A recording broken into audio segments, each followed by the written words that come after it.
तुमचं लेट सुटलं ना, त्याच्यामुळे थोडं लेट जॉईन करते. तुमचं 5 मिनिटं लेट सुटलं, त्याच्यामध्ये 5 मिनिटं लेट जॉईन करते.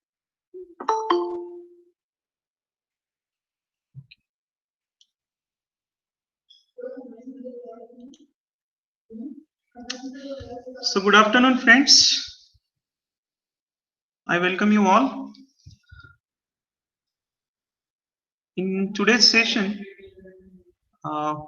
we will discuss on the multi-class classification approach.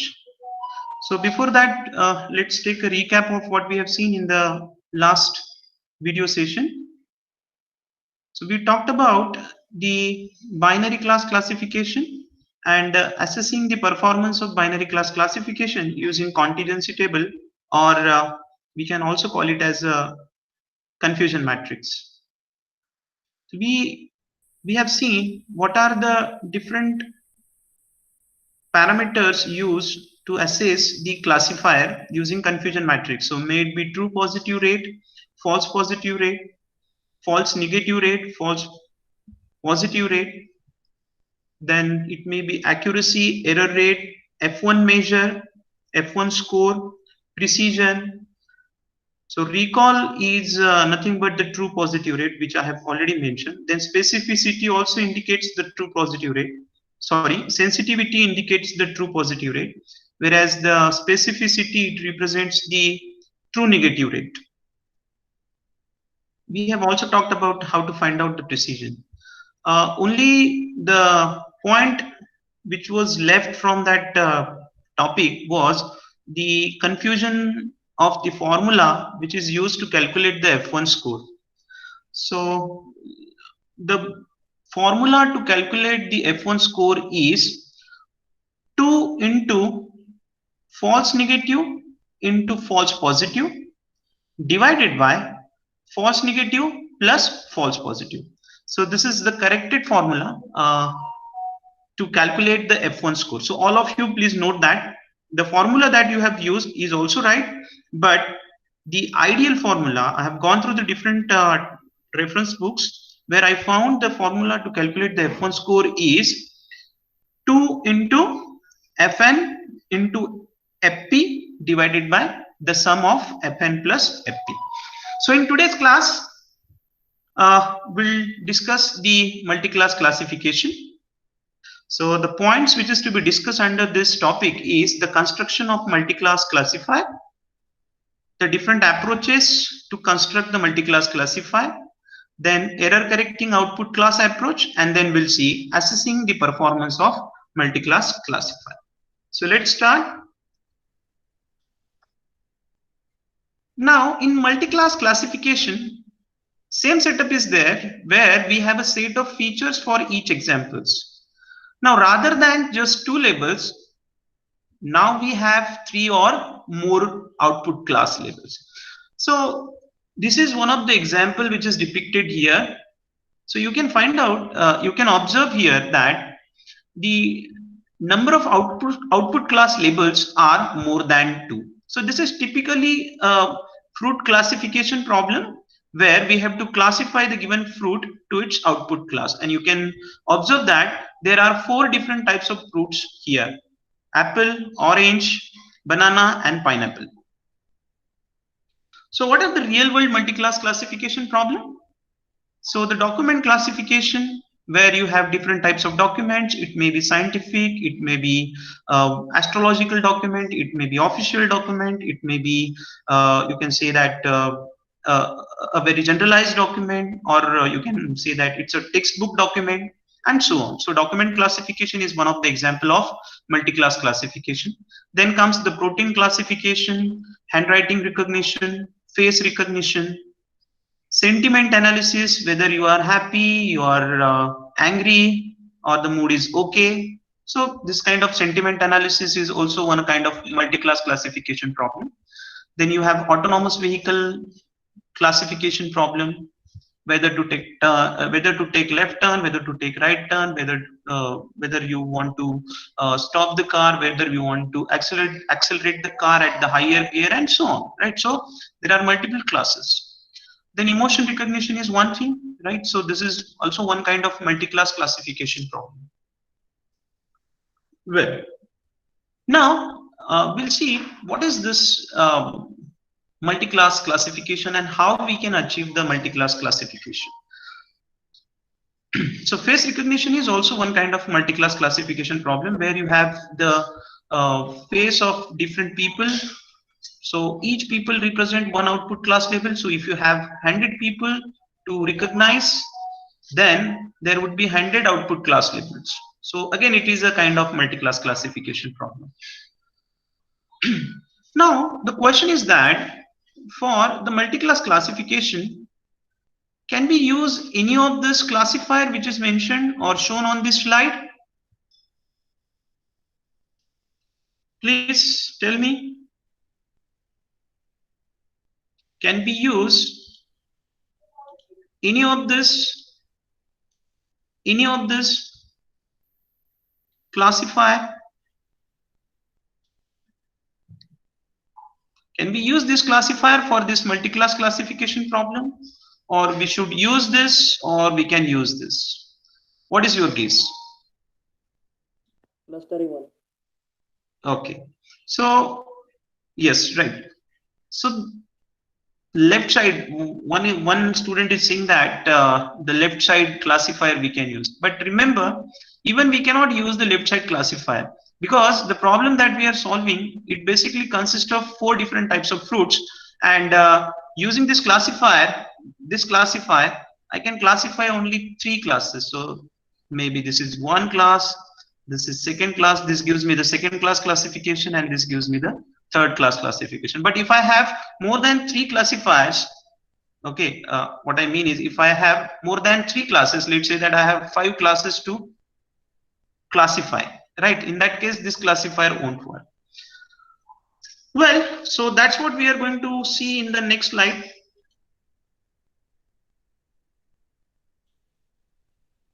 So it is hard to separate these 3 classes with just one line classifier. Let's say that this is my classifier, which is just a line, but using this line, using this classifier, this is called as a perceptron classifier. In next topic, we are going to learn the linear modeling, where we are going to learn the different types of linear models. So perceptron is one kind of linear modeling. So for time being, you just imagine that this line, it represents the perceptron classifier. So I cannot use this perceptron classifier to separate or to perform the classification of these 3 different classes. So one class represents apple, other banana, and the third one represents the pineapple. So it is very difficult, or it is very hard to separate the 3 classes with just one line. So now, can we use the black box approach to multi-class classification? So the abstraction of the black box approach is, we have a generic binary classifier, and how can we use it to solve our new problem? Okay. So can we solve our multi-class classification problem with this?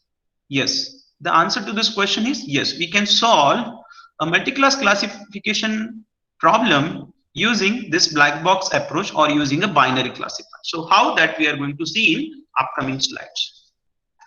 Okay, this is a repeated slide. Then, so the first approach is the black box. The first black box approach is to use the binary classifier.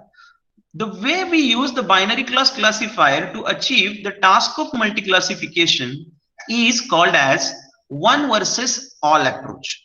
So in one versus all approach of multi-class classification, yes, we are using binary classifier. So the name itself indicates that one versus all. So training for each label L, it poses a binary problem.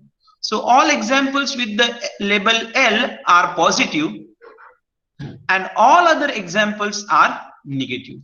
So if I consider this 3-class classification problem, where we have 3 different fruits to classify, apple, orange, and banana, then as a part of this one versus all approach, my first classifier will perform the classification of apple versus rest of the fruits, right? So apple versus not is my first classifier. Then the second classifier will be orange versus rest all fruits. Okay, and the third classifier will be banana versus all. So if I have three classes to perform the classification, then I need to build three classifier in case of one versus all approach. So here you can notice that we have built three classifier. So first classifier will give me the classification of apples, second classifier will give me the classification of orange, and the third will give the classification of banana.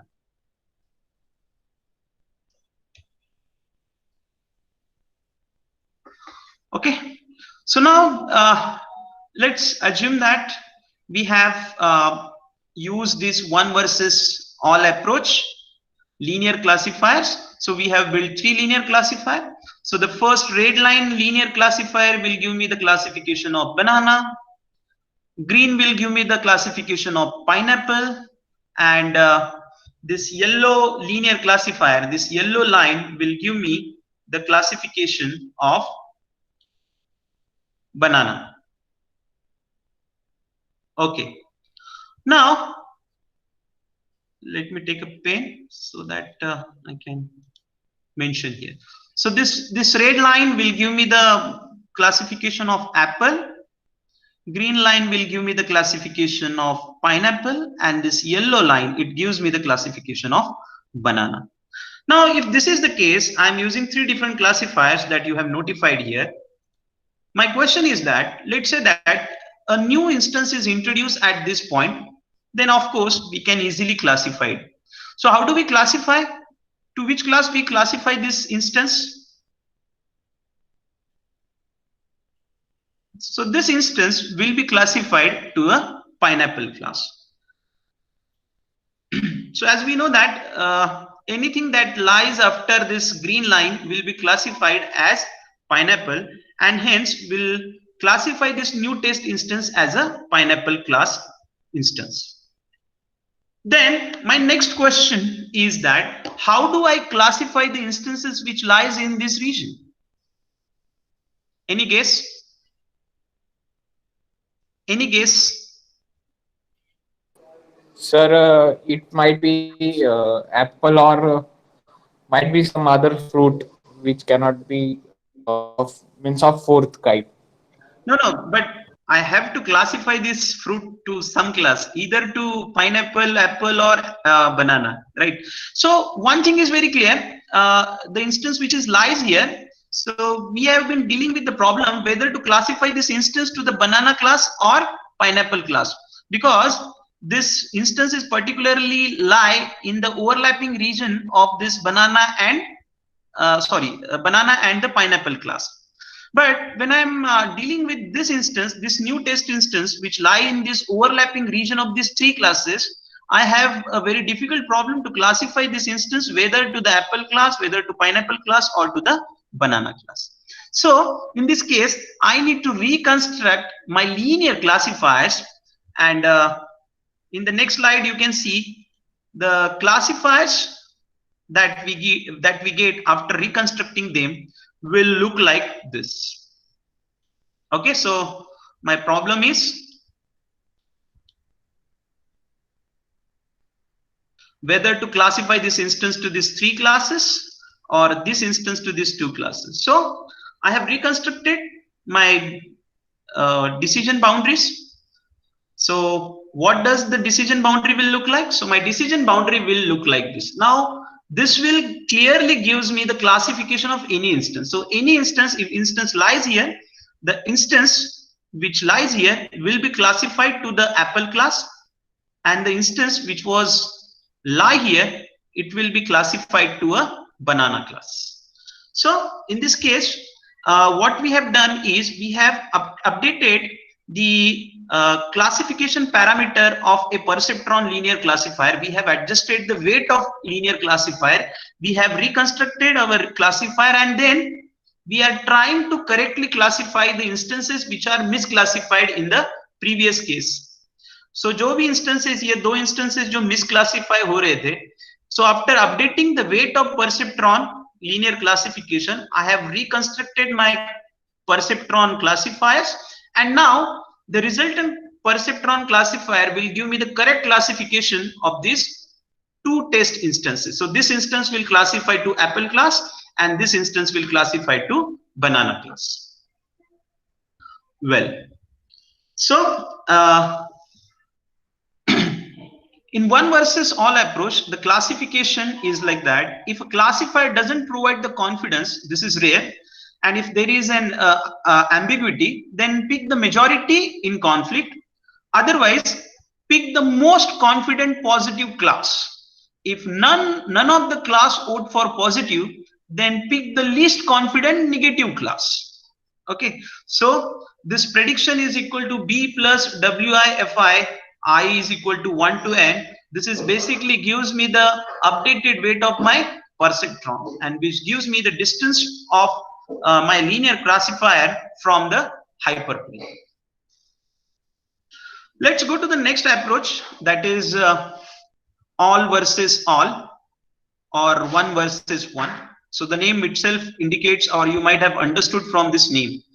So in case of training the classifier using this all versus all approach, for each pair of labels, train a classifier to distinguish between them.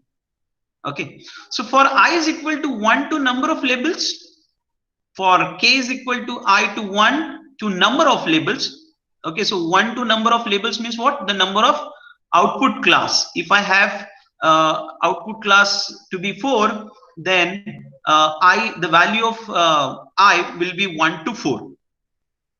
So for k is equal to I plus 1, so k, it gives me the number of classifiers for which we are going to perform the multi-class classification. So train a classifier to distinguish between the label I and label k. Create a data set. This is basically a inner for loop and outer for, this is nested for loop, what I mean to say. So create a, in the second step in the inner for loop, create a data set with all examples with label I labeled positive and all example with label k labeled negative. Finally, train the classifier on the subset of this data. So we'll see with some example. So now in one versus one approach, we are selecting each class, we are selecting binary class. So let's say that, let me take the pen to explain this. So give me a moment.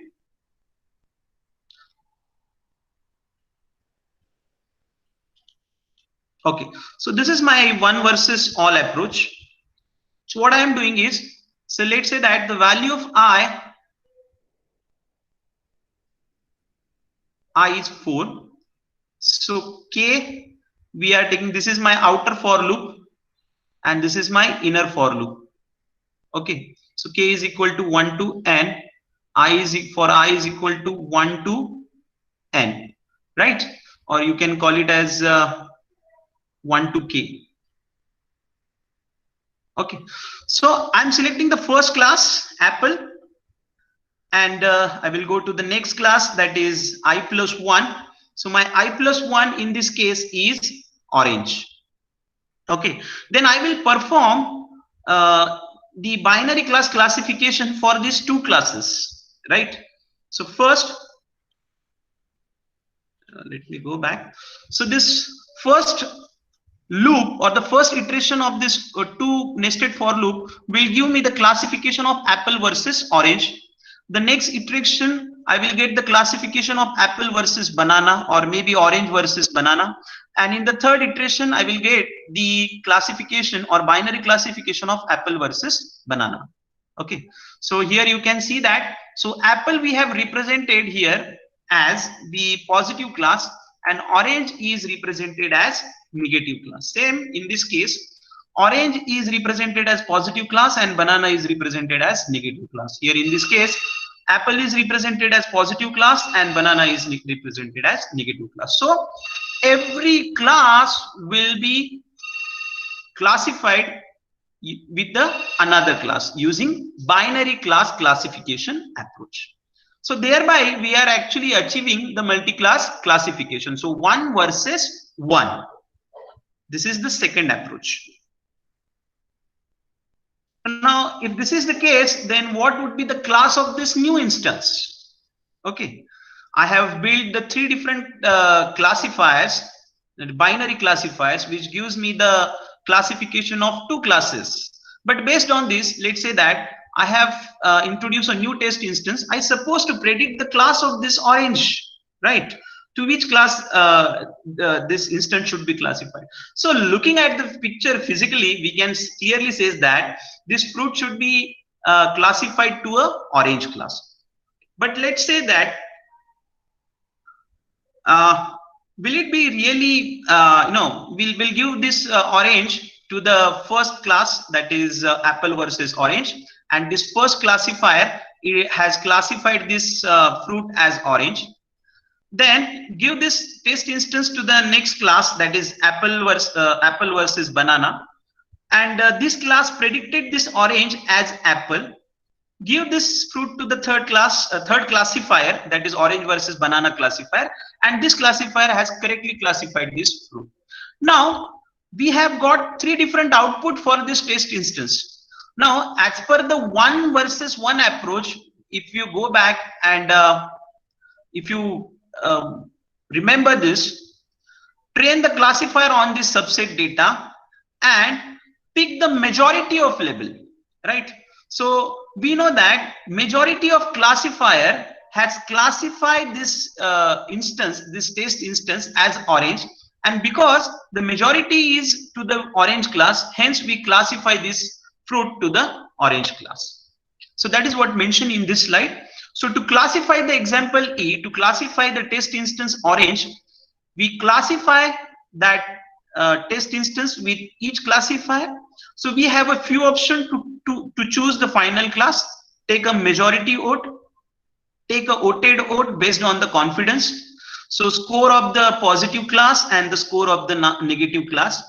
So that is what we are going to consider here. So Fik into bracket E, it gives me the score of a given test instance, whether it has the majority score to the positive class or to the negative class. So based on this majority score, we will classify the instance. So the majority label that we have got here is the orange, and that's the reason we classify this test instance orange to the orange class.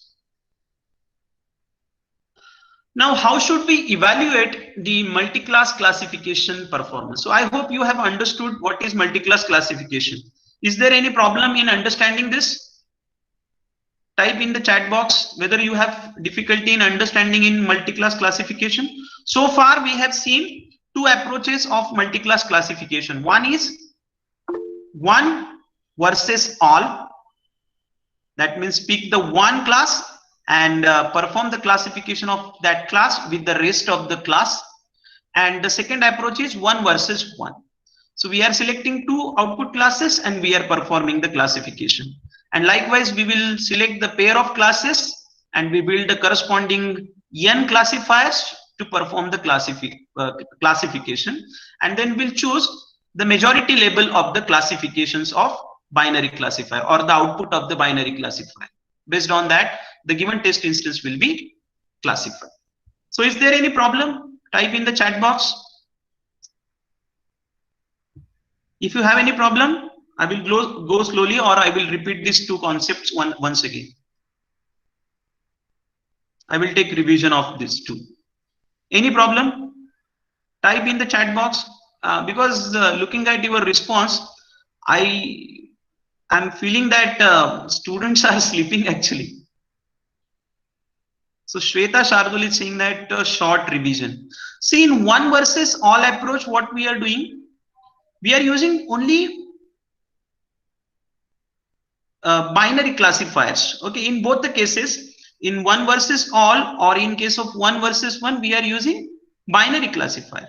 But in case of one versus all, I am selecting one output class versus rest of the classes. Say for example, I have five five output classes. Then let's say that C1, C2, C3, C4. I'll just explain this in a slide so that you can understand it. Okay, and let me take a new slide so that I can explain here. Okay, so let's say that the total number of output classes that we have, C is equal to C1, C2, C3, C4 and C5. So what I am doing in one versus all approach, I am classifying, I am selecting the first output class and I am comparing it versus rest of the classifiers. C2, C3, C4, C5. That means I am building a classifier. I am building a classifier. Let's say that I'll just CL1. So classifier 1. So we are building a classifier 1 such that it only classifies the instances of class C1. Rest of the instances, they will be classified into this category. So the binary classifier that I am building, it classifies only the instances which belongs to the class C1. The rest of the instances will be classified as not C1 class. Okay. Same way, I will build the class 2 classifier 2. Now this classifier 2 will perform the classification of output class 2, C2's class instances, and any instance apart from C2 class will be classified as not C2. And this process is repeated same for C3, C4 and C5. Now what this means, I need a 5 classifier. I have used the 5 classifier to perform the classification. Okay. And based on this, how do I choose the classifier? The classifier, suppose I have given a new test instance. Let's say that I have given the instance of C2 class as a test instance. So this test instance, it belongs, its actual class is actually C3. So first I will give it to CL. So it does not give me any classification. So then I will give it to C2. It does not give me any classification. Then I will give it to the class C3, classifier C3. Now classifier C3 will give me the correct classification. Why? Because the, let me go back. The C3, this classifier, CL3 classifier, actually build the classification of C3 instances versus all. Okay. So C3 is considered as positive class, and rest of the instances are considered as negative class. So when your test instance is belong to the positive class, then I will consider that classifier. So here I will consider this classifier 3. So this is in case of 1 versus all. Now in case of 1 versus 1, what we are doing? We are, again, we'll take the same example. So let's say that I have, again, for simplicity, I will take only 3 classes. I have 3 classes. So I will build my first classifier CL1, which performs the classification of C1 and C2. Okay. Then I will build the second classifier, which performs the classification of C2 and C3. And I will build the third classifier, which performs the classification of C1 versus C3. Okay. So now these are my 3 classifiers I have built. So C1 here, it represents positive class. It represents negative class. Here it represents positive class. It represents negative class. In this case, C1 represents positive and C3 represents negative class. Okay. Now I will introduce a test instance and I will perform the classification of this test instance through all the 3 classes, all these 3 classifiers, sorry, not classes.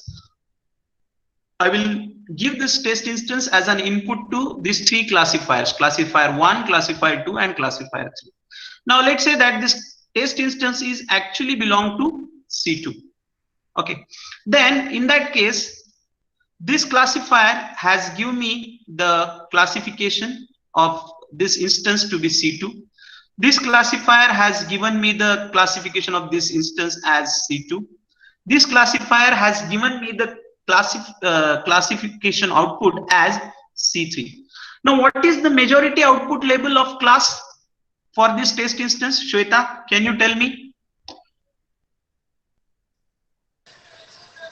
Yes, sir.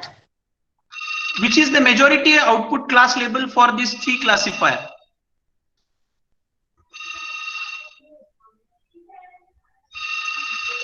Don't know? No, sir, I'm not getting you. No, my voice is not audible, or you don't understood. Not understanding, sir. Okay, I'll just go back and again I have to take this. Do you understood one versus all? Yes, sir, I understood one versus all. Okay, in one versus one, we are using binary classifier for each pair of classes. We are forming the pair of classes. So in this case, these are my three class output class labels, C1, C2 and C3. That means I need three classifiers to perform the multi-class classification. So first classifier, I will just name the classifier as, let's say that this is my C1. CL1, I will call it as CL1, CL2, and this is CL3. So because we have three output class labels, we need three classifiers. Now in one versus one, we are selecting first two classes. I will select C1 and C2. So this classifier 1, it performs the classification of these two classes, C1 and C2. So C1 will be indicated with positive class and C2 will be indicated with negative class. For a moment, you just forget about positive and negative. Then classifier 2, this is classifier 2, which performs the classification of C2 and C3 output class label. Then this is the third binary classifier which performs the classification of C3 and C1. Okay, do you understand this now? Yes, sir. Okay. Now we have built the classifier, three different classifiers. These are one versus one. We are selecting positive and negative classes. So here positive is C1, negative is C2.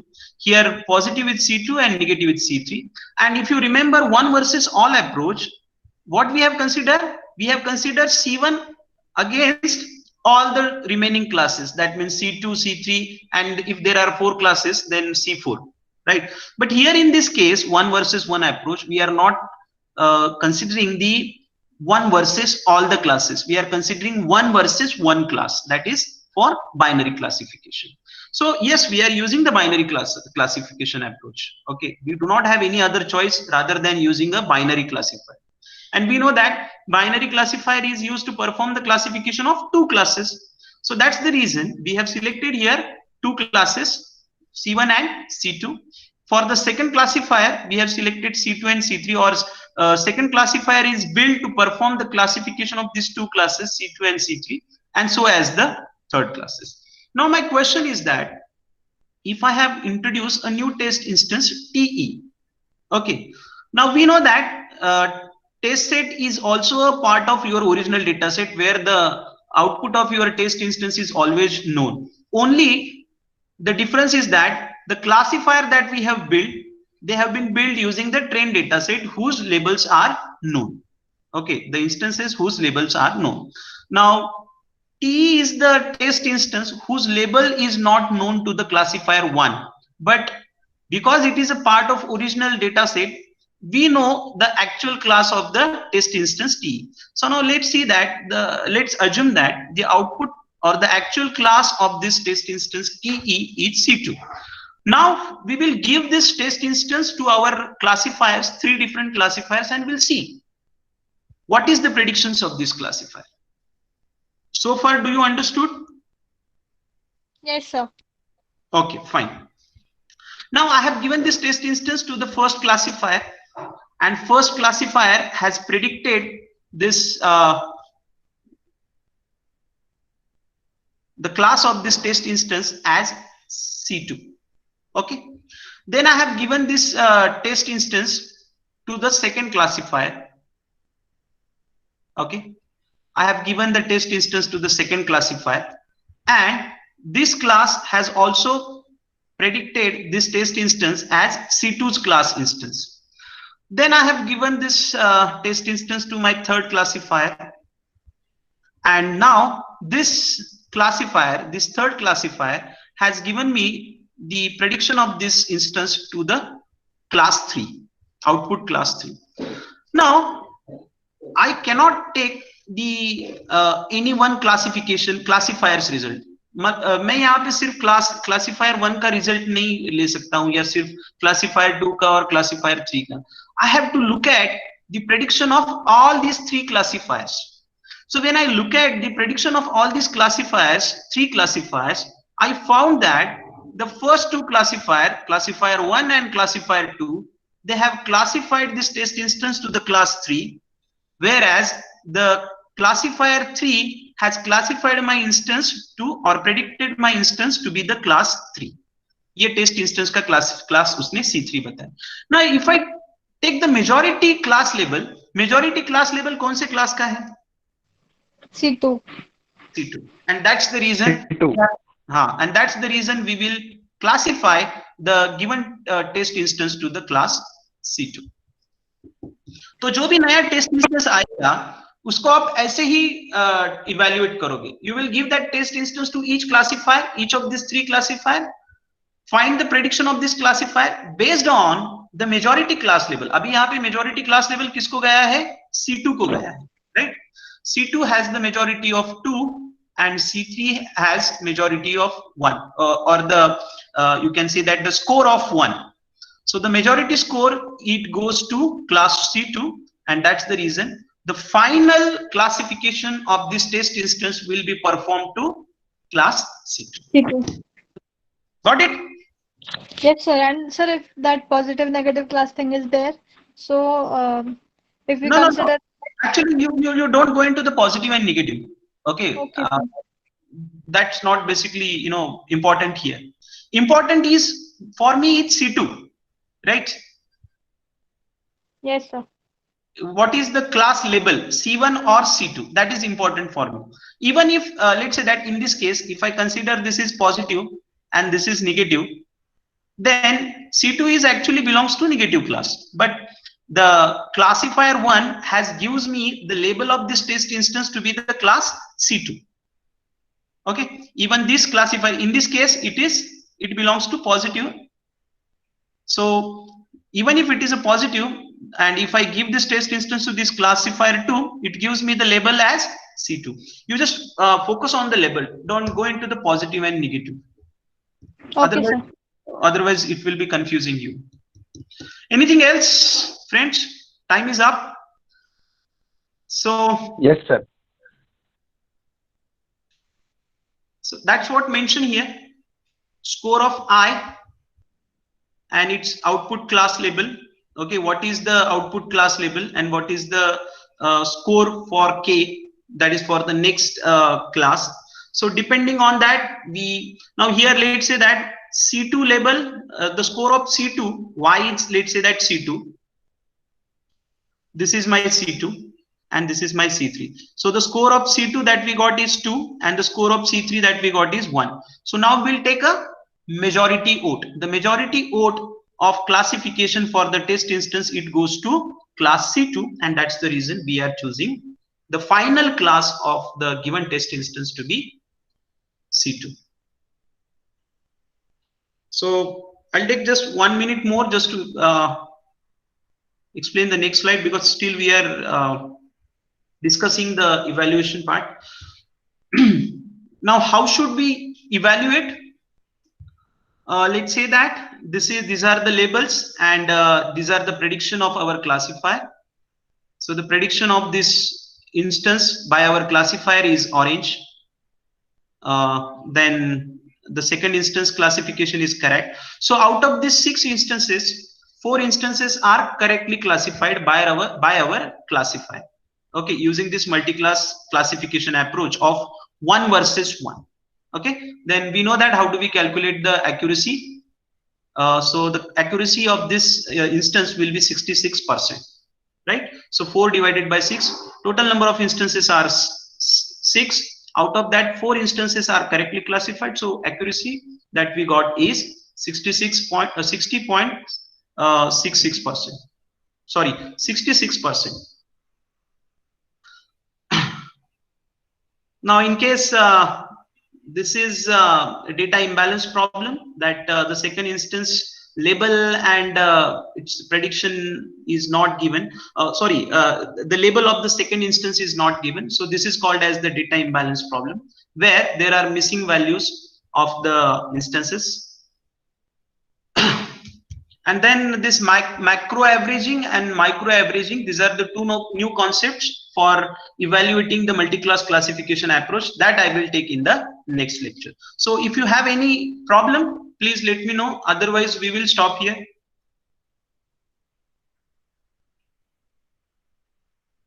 So we are left with the error correcting approach, and then evaluating multi-class classification problem using the confusion matrix. These two things are remain from this topic. Any problem so far?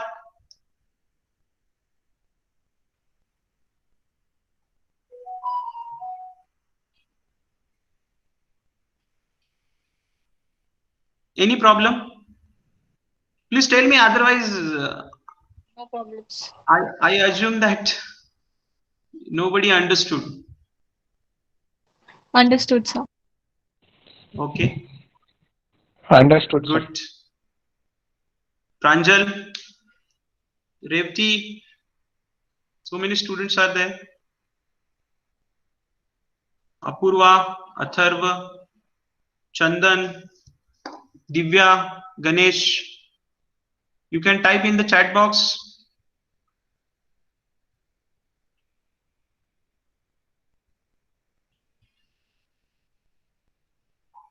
Ronak, Paviskar, Sanket,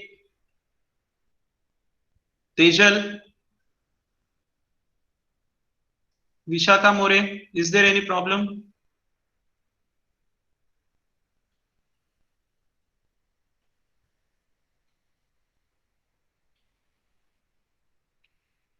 Okay, so thank you so much for patient listening. If you have still any doubt, you can mail me or we can discuss on the WhatsApp group. Thank you.